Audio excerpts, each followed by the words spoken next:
Alors, vous connaissez l'adresse, 21-22 novembre, contact direct avec le public. Nous allons, dans Télétourisme maintenant, prouver qu'à la campagne, comme on dit, on peut faire des choses. Vous en êtes une preuve. Et les femmes, notamment. Voici une deuxième preuve. C'est une Française qui est à la fois prof de philo, qui a été à l'origine du premier café philosophique à Paris, qui a fait la même chose à Redus. Vous connaissez Redus, j'imagine, le village du livre. C'est aussi une rencontre avec des passionnés. Un portrait signé Janine Vieillevoix.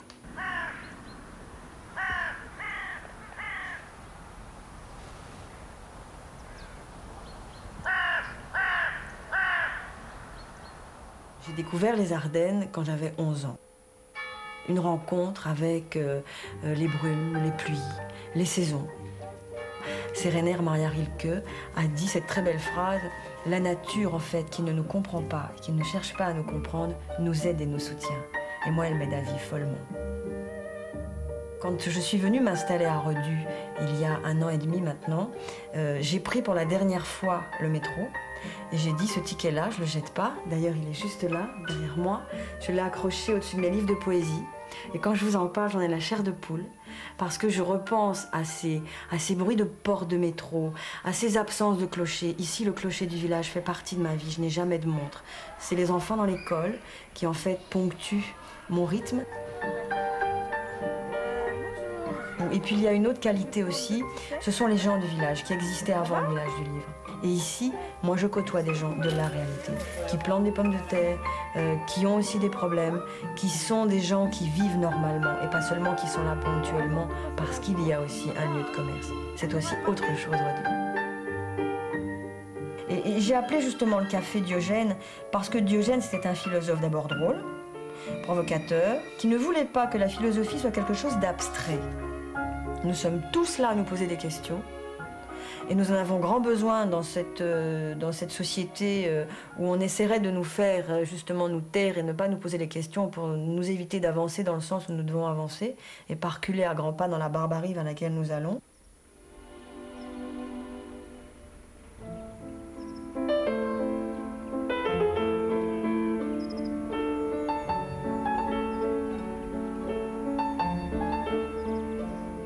Le fait que ce soit un café rend accessible à celui qui n'oserait pas franchir la porte l'endroit plus facile. Parce qu'il se dit, bon, je vais aller boire un verre, je vais observer. Si je ne veux pas parler, je ne parlerai pas. J'aurais bu, j'écoute.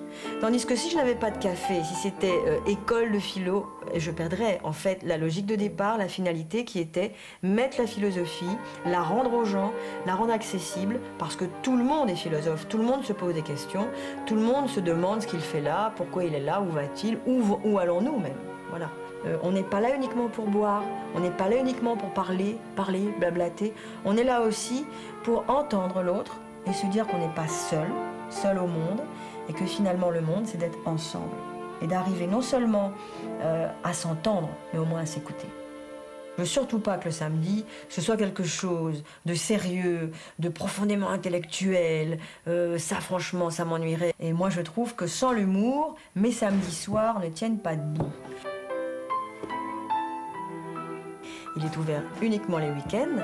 Les gens y viennent pour débattre ou pour profiter du salon de lecture, si ça leur convient, pour avoir mes livres personnels qu'on peut emprunter et lire sur place. C'est-à-dire qu'il y a la salle de café où se font les débats, on peut fumer, on peut boire d'alcool. Et puis il y a une arrière-salle, comme je dis, et on y accède par un endroit que j'adore, qui est mon petit office. Ce petit office, en fait, est le moment de passage où les gens doivent sentir qu'on va dans un autre univers. On n'y fume plus déjà dans cette salle, ou très rarement. On n'y boit pas d'alcool, et on y est installé pour en fait lire, contempler, se détendre. Et s'il y a du bruit dans le café, ce qui est le cas le samedi soir, on peut s'isoler là, tranquillement. Il y a mes tableaux, il y a ma vie. Et tout ça donne une atmosphère romantique à laquelle je tiens. Et les gens, j'aime qu'ils se sentent dans une belle maison et qu'ils s'y trouvent bien. Moi, j'adore les atmosphères et je trouve que cette librairie Redus, en fait, évoque pour moi le meilleur endroit de contemplation. L'espace est immense, il y a 26 000 volumes. C'est un endroit où on a envie d'aimer les livres. J'ai pas quitté la France pour être n'importe où et au milieu de nulle part.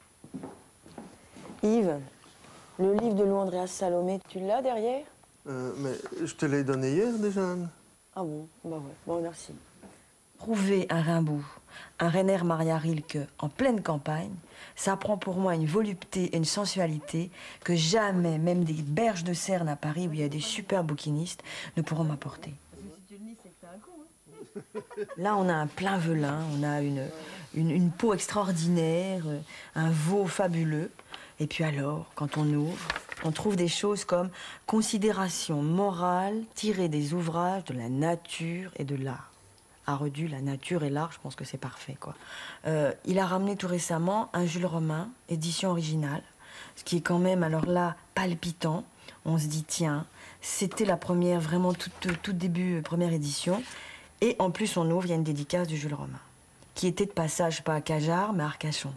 Bon, alors on se dit, tiens, décembre 1925, il a dédicacé ça à quelqu'un, pourquoi, à qui, comment, un copain, un ami, une relation. Alors on regarde le bouquin différemment. Yves, je traverse, hein. Oui, d'accord. Par contre, j'ai laissé les bouquins là-haut, mais de toute façon, je reviens juste après, ok? Oui, bah, il n'y a pas de problème. Et Redus m'a permis de rencontrer des gens exceptionnels. Ce sont des gens, effectivement, qui nourrissent tous mes textes et avec qui je me sens bien. Et se sentir bien, même indépendamment de l'écriture, c'est déjà énorme. Et puis après, il y a la nature, toujours la nature, je n'en sors pas. Et ce petit coin à côté de la librairie de Jacques au Casque d'Or, et Jacques aussi, c'est quelqu'un de très attachant, de passionné, de passionnant. J'aime cet endroit avec ce mur sur lequel pousse cette fougère exotique, la capillaire, et qui me ramène dans mon pays natal. Et c'est vrai que dans ce petit coin, c'est la vigne, c'est la lavande, c'est mon petit coin de Provence, parce que je trouve ça touchant. Et puis quand je reviens de mes promenades de la Lesse et que je passe devant chez Michel et que je vois toutes ces framboises et puis tout ce qu'il a créé autour de la framboise, c'est-à-dire les miels, les vinaigres, il fallait oser le faire aussi, hein. Et puis c'est quelqu'un qui a beaucoup d'humour, qui rit, qui me fait beaucoup rire.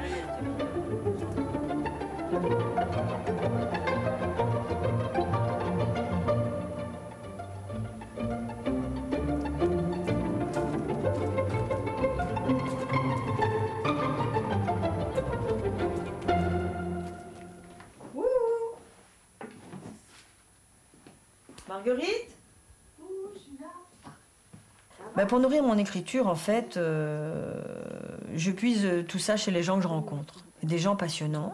Alors ça peut être Marguerite avec sa boutique où j'adore passer parce qu'il y a tous les objets et que ces objets sont très beaux et que, comme moi, elle cultive et elle salue la beauté, comme le dit si bien Rimbaud. Alors, puis c'est quelqu'un de très attachant et qui sait mettre en valeur le moindre objet, la moindre chose. M'intéresse à tout ce qui sont les choses du passé, les meubles, les linges, qui en fait ont eu une vie, comme le livre ancien a une vie, et les affaires me parlent et nourrissent mon écriture.